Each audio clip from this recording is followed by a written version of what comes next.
दूरदर्शन के स्टूडियो में हम अभी हैं। आज एक अपॉर्चुनिटी मुझे मिली है।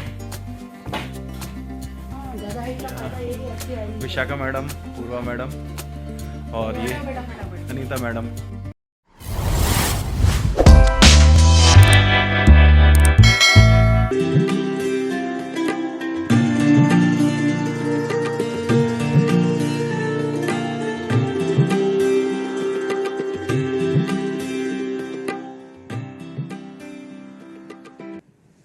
नमस्कार।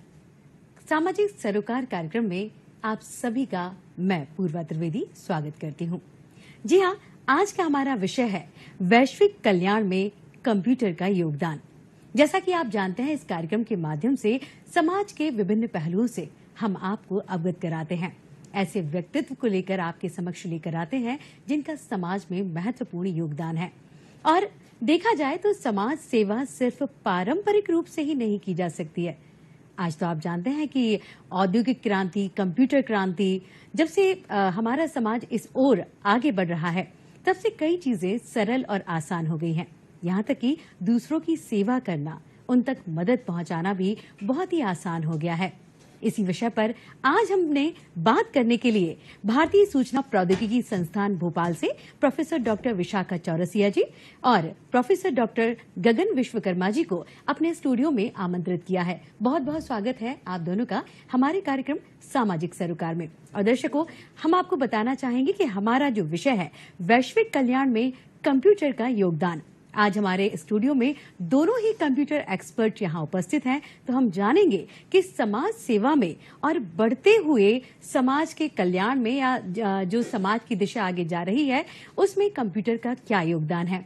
तो एक बार पुनः स्वागत करती हूँ मैं आपका हमारे इस कार्यक्रम में। और डॉक्टर गगन जी, मैं आपसे जानना चाहती हूँ कि जैसा कि हमने बात कही, आज का हमारा विषय है कि वैश्विक कल्याण में कंप्यूटर का योगदान। तो सबसे पहले मैं चाहूंगी कि आप थोड़ा सा प्रकाश डालें अब तक की कंप्यूटर क्रांति पर।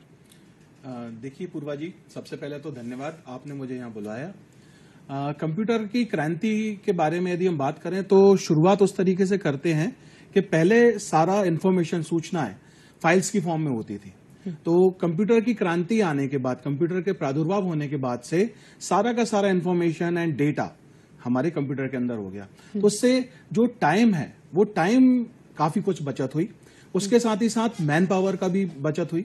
अब यदि हम इस पॉइंट को थोड़ा सा रेस करेंगे तो एक दूसरा पहलू भी निकल के आता है कि मैन पावर कम होने के कारण एक कंप्यूटर के आने से एक चांस भी बनता है जिसका नेगेटिव इम्पैक्ट है कि देयर इज अ पॉसिबिलिटी कि कुछ लोगों की जॉब्स भी जाने की संभावना है, जिसको अभी रिसेंट ट्रेंड में एक ले ऑफ टर्म की बात करेंगे। मैं थोड़ा नेगेटिव जा रहा हूं, बट मैं वापस से पॉजिटिव पॉइंट्स पर आता हूं कि जैसे कि हम डोनेशंस की बात करें। यदि पहले के समय में किसी का विलिंगनेस है, आज मन हुआ कि मुझे कुछ डोनेट करना है, तो डोनेशन करने के लिए आज बहुत अच्छी सुविधा उपलब्ध है कि फिंगर टिप्स के ऊपर हम डोनेशन दे सकते हैं। दूसरा उदाहरण एक और, चूंकि मैं विदिशा से भोपाल कम्यूट करता हूं, तो एक बहुत बड़ी कन्वीनियंट है टिकटिंग सिस्टम की। तो गवर्नमेंट ने भी कई सारे इनिशिएटिव्स लेके आया है। एक यूटीएस करके टिकटिंग सिस्टम है जिसमें घर बैठे हम जनरल टिकट भी बुक कर सकते हैं। और रिजर्वेशंस शायद आपने भी एक्सपीरियंस किया होगा।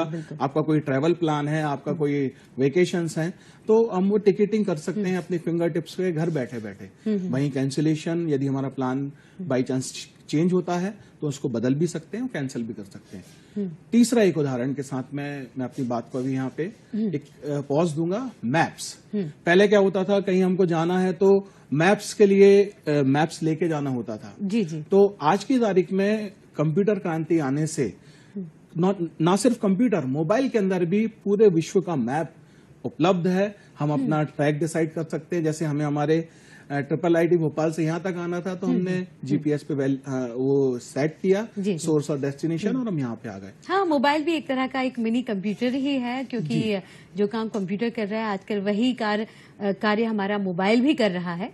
तो उसको भी वही जी। पहले की जनरेशन में जब हम लोग पढ़ रहे थे, मैं 2006 में इंजीनियरिंग पास आउट हूँ, तो उस समय पे जब हमसे बात की जाती थी लैपटॉप, यानी ऐसा कंप्यूटर जिसको लैब पे रखकर यूज किया जा सकता है, पाम टॉप जिसको हथेली पर हथेली रखकर पे यूज किया जा जी, सकता जी, है। जी, जी। आज की तारीख में पॉम टॉप हम जब बच्चों को पढ़ाते हैं कंसेप्चुअली, तो वो बच्चों के हाथों में है। तो हम उनको एक प्रैक्टिकल एग्जांपल देते हैं कि जो आपका मोबाइल है, उस मोबाइल के अंदर जो आपके लैपटॉप्स या कंप्यूटर्स के अंदर जो प्रोसेसर हैं, उस प्रोसेसिंग पावर है, उससे ज्यादा मेमोरी है। जी, जी। तो आज जो हम कंसेप्चुअली 2006 में पढ़ते थे, आज 2022-23 में वो इम्प्लीमेंट होके लोगों के हाथ में आ गए। लोगों के हाथ में आ गए हैं। तो जी, ये मैं कहूंगा कि बहुत बड़ी क्रांति है जी। और सोसाइटी पे इसके कई सारे इम्पैक्ट्स हैं, पॉजिटिव भी और नेगेटिव भी। जी विशाखा जी, जैसे कि हम बात कर रहे हैं वैश्विक कल्याण की, तो कंप्यूटर क्रांति की अगर हम बात करें और हम क्या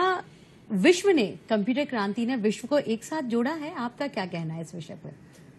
जी बिल्कुल। वैसे तो गगन सर ने काफी अच्छा इसका इवोल्यूशन का इंट्रोडक्शन दिया। जी। तो जिस तरह से सर ने बताया कि पहले हमारे पास लैपटॉप थे, देन पाम टॉप्स हैं, एंड नाउ अब हम क्या कर रहे हैं, मोबाइल भी यूज कर रहे हैं। तो मोबाइल यूज करने के साथ साथ होता क्या है, सबसे बड़ी चीज जो एक इंसान को किसी से जोड़े रखती है, तो वो होती है कम्युनिकेशन। बिल्कुल, है ना, बिल्कुल। कि आप एक दूसरे से कितना अच्छे से, कितना पॉजिटिवली आप उसको कम्युनिकेट कर पा रहे हैं। जी। तो इस कम्युनिकेशन को, जैसे पहले हमें चिट्ठियां भेजनी पड़ती थी, तार भेजते थे, किसी की मान लो किसी गांव में या रिमोट एरिया में कहीं जी। तबीयत खराब है, तो हमें चिट्ठी भेजने में काफी दिन लग जाते थे। लेकिन आज बस हम फिंगर टिप से एक मैसेज भेजकर या फिर हम कॉल करके हम ये बता सकते हैं, क्योंकि हमारे पास अब कम्युनिकेशन की इतनी अच्छी टेक्निक्स जी, हैं। यानी पहले जब बोलते थे कि भाई जो विदेश है वो तो 7 जी। समुंदर पार है, यानी टेक्नोलॉजी ने जी, 7 हाँ, समुंदर जी। पार का वो जो बस रास्ता एक है finger वो tip within पे ला दिया second है। में Definitely, कर दिया है। definitely। जी, जैसे जी। कहते हैं ना, दुनिया छोटी कर दी है तकनीक ने। हाँ। तो वही इस टेक्नोलॉजी के आने से दुनिया बहुत छोटी हो गई है। जी। हमको दूरियां भी, मतलब यदि हम कंप्यूटर के बाहर की दूसरी तकनीक की बात करें, जैसे यातायात के साधन है, जी। तो उनसे जब पहले कहा जाता था कि आपने जो बोला 7 समुंदर पार जाना है, हाँ, हाँ, जी, यहाँ जी, से जी। यदि विदेश जाना है, जी। तो समय भी ज्यादा लगता था और खर्च भी ज्यादा होता था। जी। वो सब चीजें टेक्निक ने बहुत ज्यादा समेट दी हैं, दुनिया को बहुत समेट छोटा कर दिया है। दिया। जी, जी, जी, जी। ये हम कह सकते हैं। और जैसे जैसे हमारे मोबाइल्स का इवोल्यूशन हुआ, इंटरनेट बढ़ा, तो हमारे पास आज जो छोटे छोटे रिमोट एरियाज हैं, वहां पर भी हम क्या देखते हैं कि जो छोटे छोटे लोग होते हैं, जी। जिनके पास बहुत इनोवेटिव आइडियाज होते हैं, जो पहले के टाइम पे अपने आइडियाज को लोगों तक नहीं पहुंचा Share पाते नहीं कर पाते थे, बिल्कुल, या बिल्कुल, फिर जो अपने प्रोडक्ट बनाते थे उसको जी। बेचने के लिए उनको बहुत दूर जाना होता था। लेकिन आज हमारे पास इंटरनेट है, जिसकी मदद से हम एक छोटे से रिमोट एरिया में भी बैठ के हमारे प्रोडक्ट को बहुत लोगों तक पहुंचा सकते हैं। जी। मतलब मुझे ऐसा लगता है कि ये जैसे आज हम देखते हैं, टू बी वेरी प्रैक्टिकल, जैसे इंस्टाग्राम है, फेसबुक है, तो हमारे पास बहुत सारे छोटे छोटे होम में Social जो media platforms हैं, मतलब जी। लड़कियां काम करती हैं या जो हमारी महिलाएं हैं, जो छोटे छोटे प्रोडक्ट बेचने के लिए, वो काफी हेल्पफुल है। उस तरीके से वो घर बैठकर अपनी फैमिली वैल्यूज को सपोर्ट करते हुए भी इन्हीं चीजों को, इन्हीं कंप्यूटर टेक्निक्स को यूज करके वो अपनी फैमिली को फाइनेंशियली भी काफी सपोर्ट कर रही हैं। जी, मतलब पहले जो परिवेश था, हमें किसी चीज के लिए सोचने के लिए, स्टार्टअप करने के लिए हमें लगता था कि हमको पूंजी की आवश्यकता है, बहुत सारे आइडियाज हमको लाने पड़ते थे, विचार करना पड़ता था, फिर हम सोचते थे अच्छा ये चीज ओपन करेंगे तो क्या होगा। अच्छा, और एक और चीज मैं ऐड करना चाहूंगी, उसके बाद हमें लगता था कि हम जब अपनी शॉप या कुछ खोलेंगे फिर उसका इनोग्रेशन भी हमको करना है। बिल्कुल बिल्कुल। आजकल ऑनलाइन चीजों से और इस युग से जो बात करें कंप्यूटर क्रांति की, तो चीजें बहुत आसान हो गई। आज आपने सोचा और कल आपने अपनी चीज पे इम्प्लीमेंट कर दिया। बिल्कुल, आप सही बोल रहे हैं। पहले अगर किसी छोटी सी महिला को अपना प्रोडक्ट बेचना होता था तो उसको फाइनेंशियल सपोर्ट की जरूरत होती थी, कि उसको दुकान चाहिए है, एक जगह चाहिए जहां वो अपनी चीजों को डिस्प्ले करे, लोगों को पैम्पलेट बांटे कि वो उसका प्रोडक्ट क्या है, वो किस तरह से यूजफुल है या हेल्पफुल है। तो ये चीजें कंप्यूटर के बाद से मुझे लगता है कि काफी आसान हो गई हैं, और इसमें हमारे सोशल मीडिया भी जो है बहुत ही बड़ा रोल प्ले करता है। जी, और अगर हम बात करें वैश्विक कल्याण की या समाज के कल्याण की, तो आपको कौन कौन से पहलू ऐसे नजर आते हैं सकारात्मक, जिसमें हमको कंप्यूटर की आवश्यकता होती है, नई टेक्नोलॉजी या इंटरनेट के माध्यम से हम लोगों की मदद कर सकते हैं, ताकि अगर लोगों को ये याद नहीं हो लेकिन उसके बाद भी आपको सुनकर शायद वो चीज याद आ जाए। तो गगन जी, मैं चाहूंगी आप उस पर कुछ प्रकाश डालें। आपकी इस बात से मुझे एक फ्रेज याद आया है, चैरिटी बिगिंस एट होम। तो हम, आपने जैसे बोला वैश्विक कल्याण, तो मैं इसको थोड़ा सा बिल्कुल एक घर के लेवल पे लेके आता हूँ। चैरिटी, यदि कल्याण भी करना है तो घर से शुरू होता है। और जब घर की बात हम करते हैं तो सबसे पहले बात आती है गृहिणियों की। जैसे कि मेरी मदर हैं और मेरे फादर हैं 65+ एज के हैं। तो अब यदि इस कंप्यूटर टेक्नोलॉजी का उन लोगों की लाइफ में कितना पॉजिटिव इम्पैक्ट पड़ा, ये आप खुद देख सकते हैं। एक छोटा सा उदाहरण मैं देता हूं कि जैसे मेरे फादर को यदि कुछ देखने में दिक्कत है तो बहुत अच्छा तरीका है, वो मोबाइल पे उसका फोटो कैप्चर करते हैं, उसको जूम करके क्या बात है? उस चीज को देख सकते हैं। जी। तो इस तरीके से एक डे टू डे लाइफ में ये मेरे फादर, साथ ही साथ मेरी मदर हैं। जैसे आज की तारीख में जो थोड़ा सा भी इनोवेटिव है वो इन कंप्यूटर टेक्निक्स को एक्सप्लोर करना सीख रहे हैं। जैसे कि उनसे हमने कहा कि हमको ये फलाना भोजन पसंद है, तो उसकी रेसिपीज वो ऑनलाइन देख सकते हैं। तो इससे उनका इनोवेटिव लेवल, इनोवेशन का लेवल बढ़ता जा रहा है। तो जो मेरा पॉइंट था ना, चैरिटी बिगिंस एट होम, तो घर से हम ये देख सकते हैं कि हमारे घर में ही इस टेक्निक का कितने पॉजिटिव इम्पैक्ट्स आए हैं। तो हमारे मदर फादर, उन लोगों से हम अब देखिए व्हाट्सएप का एग्जांपल लें, फेसबुक का एग्जांपल लें, और सारे सोशल नेटवर्किंग माध्यमों का। तो आज की तारीख में मैं ये ऑब्जर्व करता हूं कि मेरे पेरेंट्स उसको बहुत फीजिबली, और जैसे कि मेरे फादर बिजनेसमैन है, तो अपने बिजनेस को ग्रो करने के लिए वो लगातार उस पे पोस्ट डालते रहते हैं। उन्होंने अपना एक पेज बना लिया है। तो इस तरीके से जो न्यू एंटरप्रेन्योर्स हैं, सिर्फ न्यू एंटरप्रेन्योर्स के लिए भी नहीं, जो काफी पुराने और बुजुर्ग लोग भी हैं, वो भी इस तकनीक का फायदा उठाकर अपने बिजनेस को ग्रो कर रहे हैं। तो ये एक बहुत बड़ा पॉजिटिव इम्पैक्ट है इस कंप्यूटर टेक्नोलॉजी का इस सोसाइटी में आने। आपका क्या कहना है विशाखा जी के जी, मैं बिल्कुल सामाजिक कल्याण के बात लिए? से सहमत हूँ। बाकी सामाजिक कल्याण की अगर बात रही तो मुझे जो लगता है कि आज के टाइम में कंप्यूटर साइंस जो है सबसे ज्यादा हेल्थ केयर में यूज हो रहा है। जी बिल्कुल। एंड हेल्थ केयर में यूज होने से हमारे पास आज काफी सारी टेक्नोलॉजीज है, लाइक टेलीमेडिसिन। जी, सॉरी दैट कि मैं अगेन रिमोट एरियाज में जाऊंगी, लेकिन टेलीमेडिसिन एक ऐसी चीज है जो आज के टाइम पे एक पिलर की तरह खड़ी हो सकती है। जैसे हमारे पास बहुत से ऐसे लोग हैं जो बेसिक चीज है, डायरिया है, छोटी सी बीमारी है, उनको वो नहीं पकड़ पा रहे हैं, तो उस चीज के कारण वो कहीं ना कहीं बहुत सफर करते हैं। एंड मैंने बहुत सारे केसेस ऐसे सुने हैं कि डायरिया वैसे तो हम बोलने के लिए इतनी बड़ी बीमारी नहीं है, लेकिन उसके कारण लोग अपनी जिंदगी भी गंवा देते हैं। बिल्कुल, मृत्यु भी हो जाती है। तो टेलीमेडिसिन से होता क्या है, बेसिकली हमारे पास फोन से कंसल्टेशन हो जाता है, या हम ऑनलाइन किसी डॉक्टर से कनेक्ट हो सकते हैं। ये सब टेलीमेडिसिन बेसिकली हार्ट डिसीजेस, और हमारे पास इनिशियल लेवल पे अगर किसी कैंसर को डिटेक्ट यानी करना हेल्थ है, सेक्टर की अगर हम बात करें तो औद्योगिक या कंप्यूटर क्रांति जो है सबसे बड़ा योगदान इसमें रखती है। यानी अगर हम पहले जिस रेशो पे जाएं हेल्थ को लेकर, जिस तरह से लोगों की मृत्यु होती थी या उन तक दवाइयां नहीं पहुंच पाती थी, आज हम कोविड जैसी इतनी बड़ी बीमारी से उबर कर जो है हम सब जो है अब लोगों के सामने है। हालांकि कुछ लोगों को हमने खोया भी अपने, लेकिन उसके बाद भी हम ये बड़ी उपलब्धि कि हम कई लोगों को अपने बचा पाए और इसकी मेडिसिन हम बना पाए, वैक्सीनेशन हम बना पाए। और कोविड कहाँ कितना बढ़ेगा हम ये भी कहीं ना कहीं इसके पीछे ट्रेस कर पाए, क्योंकि हमारे पास computer science, machine learning, artificial intelligence, ऐसी टेक्निक्स आज हमारे पास अवेलेबल हैं जो कोरोना को डेफिनेटली नुकसान तो हुआ है, लेकिन हम बोलते हैं ना अतिवृष्टि से पहले उसको संभालने में कामयाब होते हैं। जी बिल्कुल। आर्टिफिशियल इंटेलिजेंस की आपने बात कही, तो अगर हम इस टेक्नोलॉजी का समाज में योगदान अगर देखना चाहें तो आपके नजरिए से कितना महत्वपूर्ण है वो? आर्टिफिशियल इंटेलिजेंस समाज की नजरिए से मेरे हिसाब से तो काफी ज्यादा यूजफुल है। जैसे अगर हम बिजनेस की बात करें तो बिजनेस में आपके पास ऑप्शंस होते हैं, आप उसमें रिफाइन कर सकते हैं, आप आइडियाज ले सकते हैं, ठीक है। हमारे पास आर्टिफिशियल इंटेलिजेंस के ऐसे मॉडल्स अवेलेबल हैं जो बहुत ही रिफाइन तरीके से चीजों को सामने लाते हैं। जी, आप क्या कहना चाहेंगे? जैसे कि आर्टिफिशियल इंटेलिजेंस, जैसा कि मैडम ने बात करी, तो कोविड के ड्यूरेशन में बहुत सारी रिसर्च हुई है कि किस तरह से डिसीज का डिटेक्शन किया जा सके।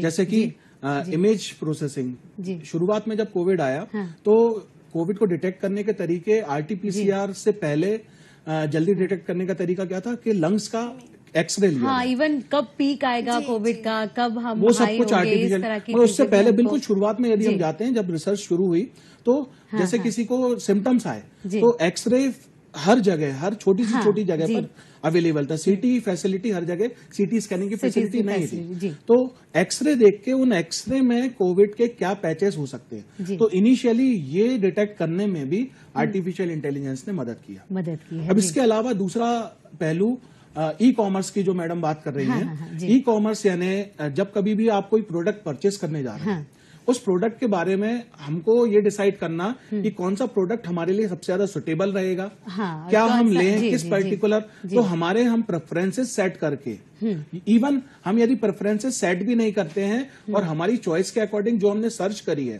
तो आज की तारीख में मशीन लर्निंग के थ्रू वो फैसिलिटी हम हमारे ई कॉमर्स वेबसाइट को दे सकते हैं और दी जा चुकी हैं कि वो आपको प्रोडक्ट रिकमेंड करें।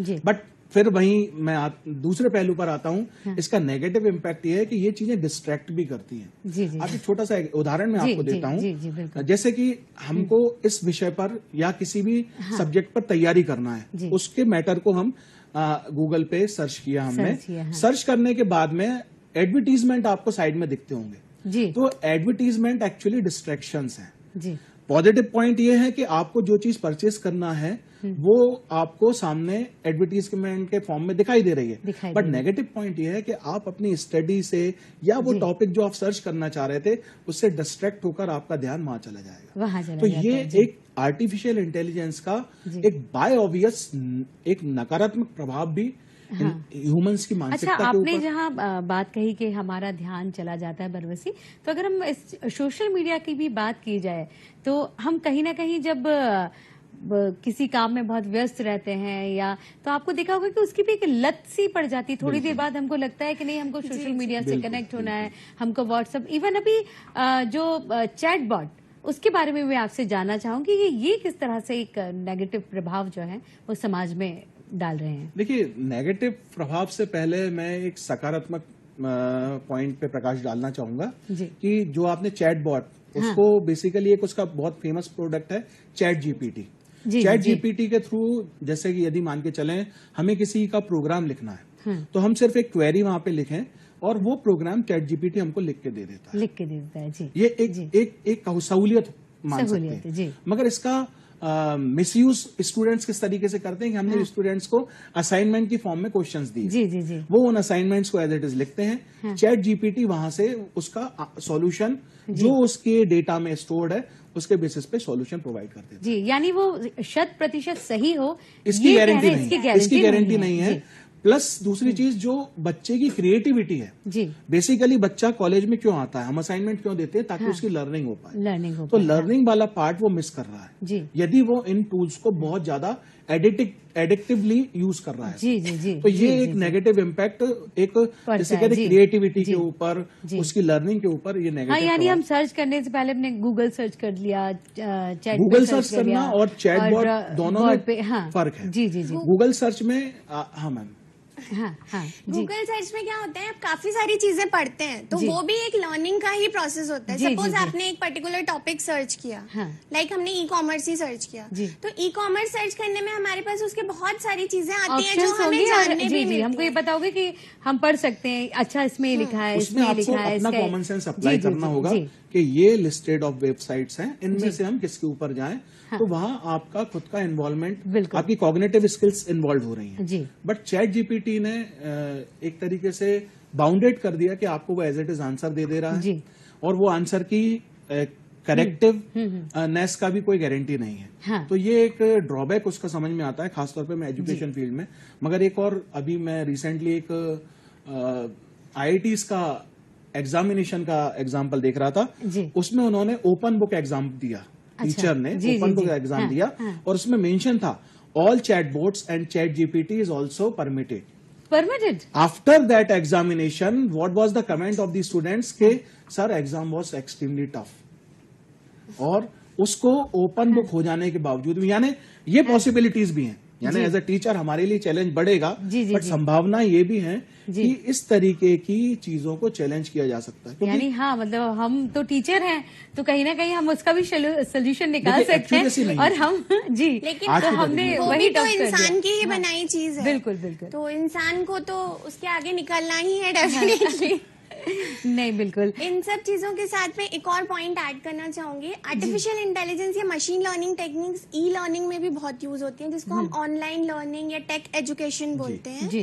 जैसे हमारे जो बच्चे हैं जो फाइनेंशियली उतने केपेबल नहीं है कि वो महंगी महंगी कोचिंग यूज मैं अपने पैसे वे लगा के जी। वहां पर जा सकें, वहां पढ़ सकें, तो उससे क्या होता है कि आपके पास यूट्यूब पे या आपके पास गूगल पे इतना सारा लर्निंग मटेरियल होता है कि अगर कि हम स्टूडेंट जो में है खुद की उसकी- कैपेबिलिटी जी, है जी, जी, जी। तो वो डेफिनेटली उसको एक्सप्लोर करके उसके आगे बढ़ सकता है और बिना फाइनेंशियली अपने पेरेंट्स को हार्म किए। अच्छा, जैसा कि हम बात कर रहे हैं सामाजिक सरोकार में, और हमने जाना कि कंप्यूटर जो है वो समाज का एक अभिन्न अंग बन चुका है, जिसके बिना जो है रहना या दुनिया में रहना पॉसिबल नहीं है, क्योंकि हर कदम पर हमारे साथ टेक्नोलॉजी रहती है। घर में हम सुबह से जब सोकर उठते हैं, अलार्म से लेके और लाइट से लेके, घर में गैस से लेके, नल में पानी आ रहा है, तो कहीं हर जगह साइंस और कंप्यूटर टेक्नोलॉजी हमें कनेक्ट करती है। सुबह से लेकर रात तक हम उसी में जीवन जो है पर्यंत करते हैं।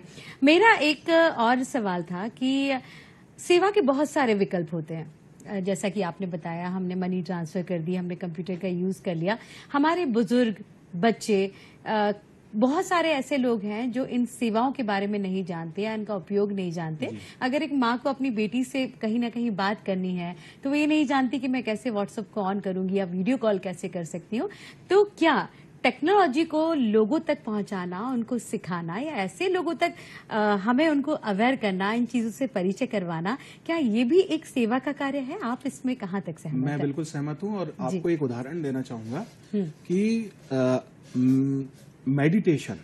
जी। मेडिटेशन एक ऐसी मेथड है जिसके through meditation is a science of thinking, यानी उस पर हम एक विचार के ऊपर सोचते हैं। तो मेडिटेशन ऑनलाइन आज की तारीख में, खास तौर पे कोविड के ड्यूरेशन में, जब क्वारंटाइन पीरियड में कई लोग रहते थे, तो मेंटल जो स्टेट उनकी जो बनी, उस मेंटल स्टेट के नेगेटिव प्रभाव से ऊपर उठने में मेडिटेशन ने बहुत मदद की। अब वो मेडिटेशन ट्रेनर्स आज की तारीख में कंप्यूटर टेक्नोलॉजी के होने से आपको ऑनलाइन उपलब्ध है। ऑनलाइन ऐसे कई सारे ऑर्गेनाइजेशंस हैं जो ऑनलाइन मेडिटेशन फैसिलिटी प्रोवाइड कर रहे हैं। और मेडिटेशन पर्सनली मैं खुद भी एक हार्टफुलनेस इंस्टीट्यूट से जुड़ा हुआ हूं, ध्यान करता हूं। तो ऐसे not only one organization, each and every organization हर एक व्यक्ति से, चाहे वो यंगस्टर हो, चाहे वो बुजुर्ग हो, चाहे वो टीनेजर्स हो, हर कैडर के जो उम्र के लोग हैं उन लोगों तक पहुंच रहे हैं। तो इससे देखिए, मेडिटेशन करने से सबसे बड़ी चीज पीस ऑफ माइंड, और यदि माइंड पीसफुल है तो दुनिया में पीस उस तरीके से फैलाया जा सकता है। तो ये एक बहुत बड़ा सोशल इम्पैक्ट है जिसके पीछे टेक्निक्स बहुत ज्यादा फायदा दे रही हैं। तो ऐसे कई यूट्यूब चैनल्स भी हैं, जैसे मैंने मैडम ने बोला कि एजुकेशन सेक्टर में, हाँ, यानी हम विशाखा जी ये चीजें भी टेक्नोलॉजी से भी अवगत कराना लोगों को या उनके इस बारे में बताना, ये भी एक सेवा का कार्य ही है, ताकि वो जो चीजें उन्हें असंभव लगती हैं उससे वो फैमिलियर हो जाएं, और जो चीजें भले बहुत ज्यादा तो नहीं कर सकती, लेकिन हाँ छोटा छोटा कुछ सीख कर और समाज के उस कड़ी में अपनी सहभागिता निभाएं, जिससे वो कहीं ना कहीं कट रहे हैं। जी बिल्कुल। जी तो ये सारी चीजों में टेक्निक बहुत ज्यादा मदद करती है। जी विशाखा मैडम, आप कुछ ऐड करना चाहेंगे इसमें? जी जैसे मैम ने पूछा था कि उनको, जो लोग ये चीजें हमारे पास अवेलेबल तो हैं लेकिन नहीं जानते हैं कि हमें इन चीजों को किस तरह से यूज करना है, तो कहीं ना कहीं ये चीजें हमारे जो हिंदी न्यूज़पेपर्स होते हैं, छोटी छोटी इन्फॉर्मेशन उसमें भी आती है। अगर लोग न्यूज़पेपर पढ़ते हैं या सुनते भी हैं, तो हमको क्या करना है, सिर्फ जो हमारे स्मार्टफोन्स होते हैं जो कि आजकल जनरली सबके पास अवेलेबल होते हैं, तो उसमें बस हमको एक ऐप डाउनलोड करना है। अगर ठीक है हमारे मम्मी पापा या कोई भी एक ऐसा बुजुर्ग आदमी है जो लिखने में असमर्थ नहीं है, जी, तो हमारे पास ऐसी भी टेक्निक्स अवेलेबल हैं कि हम व्हाट्सएप में ऑडियो रिकॉर्ड करके भी भेज सकते हैं, या वॉइस मैसेज हम उनको बता सकते हैं, इस तरह की जनरली चीजें। हमारे मम्मी पापा लोग ये प्रेफर करते हैं, लिखना उनको अच्छा नहीं हाँ, लगता तो है। वो समाज से और जिनसे कनेक्ट होना चाहते हैं इजीली कनेक्ट हो पाएंगे और कहीं ना कहीं उनको उस टेक्नोलॉजी को यूज करके खुशी भी मिलेगी।